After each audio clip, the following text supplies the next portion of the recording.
Hello, my friends. I don't know what the hell am I doing anymore.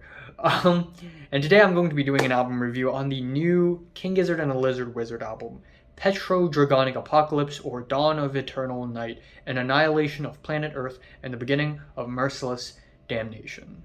So yeah, this is going to be my second review of the day, and I'm talking about this new King Giz album. King Giz, Australian supergroup.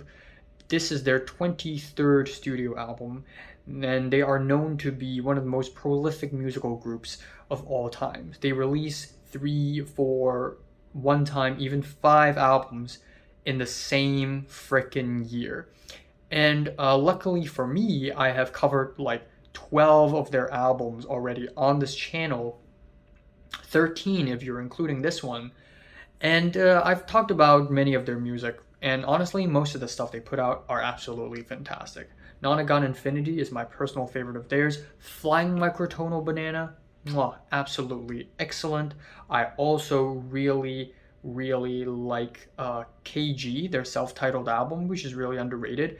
And Changes, in my opinion, is actually the better of the 3 albums they released last year, even though a lot of people would think it's the worst. I know, I think it's the best out of the 3. Come on, guys, come on. But anyways, of course, King Giz comes back with another album, and this is yet another metal album from them, after Infest the Rat's Nest in 2019. So yeah, this is another environmental thrash metal concept album, and this time around they also incorporate prog metal, a bit of psych rock, a little bit, and that's pretty much it. And I'm gonna be honest here, while conceptually this album sounds amazing, musically I think it's just alright. I'm not that surprised by this album or anything. The album opener, Motor Spirit, is pretty much exactly what you would expect. The metal riffs are a little one note. We get some psychedelic passages with some hand drums and throat singing, which is pretty cool. But overall, it's not that impressive. Supercell has some lyrics about extreme weather events, which is really cool topic for a metal song. Again, it's not the first time the band has done it, but it's still really cool. We get some awesome group vocals, some nasty guitar riffs, pummeling drums. The whole track comes together very tight. I also kind of like the next track, Converge, because of its intense lead melodies and the odd 9/8 time signature. And then we get more throat singing and lyrics about the ISS getting destroyed. It's so epic. It's so dramatic. It's kind of a fun listen. Witchcraft is a pretty standard metal King Giz song, where because the tragic destruction of the earth is too tragic, the narrator of this song essentially is calling out to witches and using magic to stop it. And then you also get this really cool reed solo at the back of the track.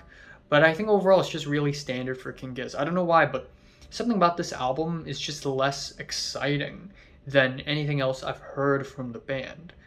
Like, Infest the Rat's Nest just has this explosive quality to it. Meanwhile, this album is a lot more steady and a lot more meandering. Not saying it's bad, it's just less exciting and less intriguing than it could have been. I can say the same thing for the next track, Hilla Monster, which is another pretty standard track.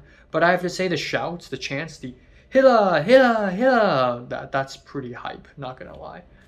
Then we have the track Dragon, where finally things have gotten so bad, the epic final boss comes down from the sky, and it's a giant dragon. And the track is 10 minutes long, where the band goes over the lore of why the dragon is here, and it gets really dynamic. You get some smoky psychedelic guitar bits, some spacey drums, bits of whispery vocals. It's a very well-made track.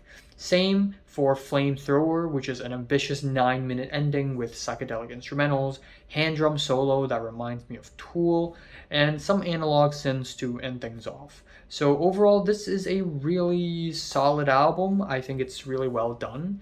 It's got some great performances, some very interesting lyrics. It's just that it's kind of standard for King Giz. It's kind of standard. I know the band has explored every genre there is to mankind, but I'm still hoping that something new and interesting would pop up, or at least something that is more full of dynamics, something that's constantly changing. So I'm not particularly impressed by this album, unfortunately. I'm giving the new King Giz album strong 7, decent 7 out of 10. Yeah. So have you listened to the new King Giz album? Comments below. Let me know. Subscribe if you want more. Thanks for watching.